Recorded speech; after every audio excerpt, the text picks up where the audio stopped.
Bismillahirrahmanirrahim. Assalamualaikum. Saya Aditya Mukti. Di sini saya akan menyampaikan bantuan hidup dasar. Let's to my video.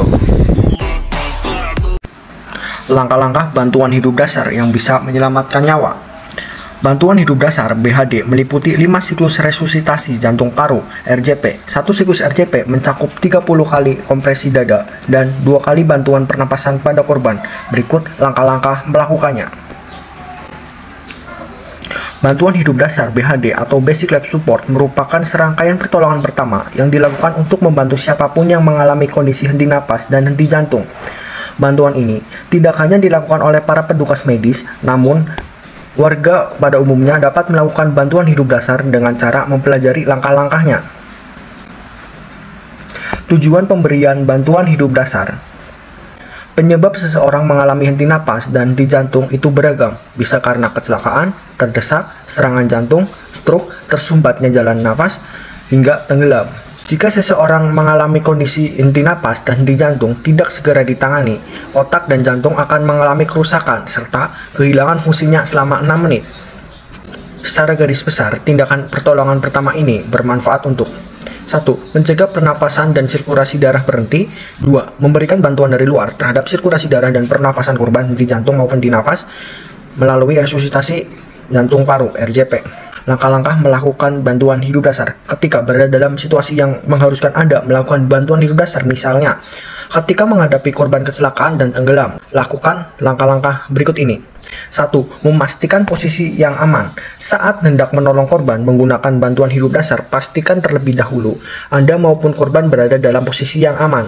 Salah satunya, meletakkan tubuh korban di permukaan yang keras dan rata. Sementara itu, jika menyelamatkan korban kecelakaan yang tidak sadarkan diri, gotong korban terlebih dahulu ke pinggir jalan yang aman dari lalu lalang kendaraan.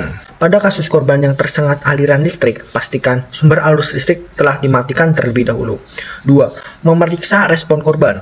Selanjutnya, memeriksa respon korban untuk mengetahui tingkat kesadarannya. Anda dapat memastikan dengan menepuk pundak atau bahu dan menggoyang-goyangkan tubuh korban. Selain itu, Anda juga bisa memanggil korban untuk memastikan dirinya sadar atau tidak, seperti Pak atau Bu, Pak atau Bu, dengan nada yang agak keras. Jika korban tidak merespon, berarti mereka dalam keadaan tidak sadarkan diri. Sementara, jika korban tidak merespon dan tidak bernafas, berarti korban mengalami henti jantung. 3. Menghubungi layanan gawat darurat. Sambil memastikan respon korban, Anda dapat menghubungi layanan gawat darurat atau meminta pertolongan orang di sekitar paling dekat dengan lokasi kejadian untuk menelpon ambulan atau IGD. 4. Mengecek nadi. Setelah memastikan tingkat kesadaran respon dan menghubungi layanan gawat darurat, Anda juga perlu mengecek nadi korban yang tidak sadarkan diri. Cara mengecek nadi dapat dilakukan dengan cara meletakkan 2 jari di tengah leher sambil ditekan dan digeser ke pinggir leher guna meraba peredaran nadi. Lakukan pemeriksaan hingga maksimal 10 detik. 5. Resusitasi jantung paru. Korban tidak teraba denyut nadinya, tak sadarkan diri, dan tidak bernapas. Harus segera diberlakukan pertolongan pertama dengan melakukan resusitasi jantung paru. Langkah-langkah melakukan resusitasi jantung paru antara lain: 1. Berlutut di samping korban. 2. Letakkan 2 telapak tangan dengan posisi saling bertumpu di tengah dada korban. 3. Posisikan siku agak lurus di dada korban dengan posisi bahu sejajar dengan tangan.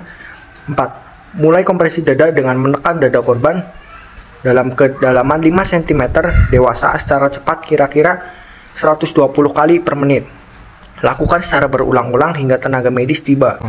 Sementara pada korban anak-anak, Anda dapat melakukan dengan satu tangan di tengah dada korban, lalu lakukan 30 kompresi dada dengan kedalaman 5 cm dan kecepatan 100 kali per menit. 6. Buka jalan nafas. Setelah melakukan 30 kali kompresi dada, Anda juga dapat membuka jalan nafas korban melalui metode Heat-Lead dan Sin-Cliff. Dengan meletakkan telapak tangan pada dahi korban dan mengadakan kepala korban, gunakan tangan lain untuk menarik dagu korban sehingga jalan nafas terbuka. 7. Memberikan bantuan nafas. Bila korban tidak bernafas, Anda dapat memberikan nafas buatan. Sebagai tindakan pertolongan pertama, berikan bantuan nafas banyak 2 kali dengan cara menutup atau memencet cuping hidung korban. Kemudian tiupkan udara dari mulut Anda ke mulut korban. Pastikan dada korban terangkat saat memberikan nafas buatan. Lakukan 30 kompresi dada dan 2 kali buatan nafas disebut dengan 1 siklus resusitasi jantung paru RJP. Sementara yang harus dilakukan dalam melakukan bantuan hidup dasar adalah 5 siklus RJP. Setelah 5 siklus RJP dilakukan, periksa kembali kondisi korban dengan mengecek denyut nadinya selama 10 detik. Jika denyut nadi tidak berdenyut selama 10 detik, kembali melakukan 5 siklus RJP pada korban. Atas perhatiannya saya ucapkan terima kasih, kurang lebihnya mohon maaf. Saya Aditya Mukti. Wassalamualaikum warahmatullahi wabarakatuh. Salam sehat.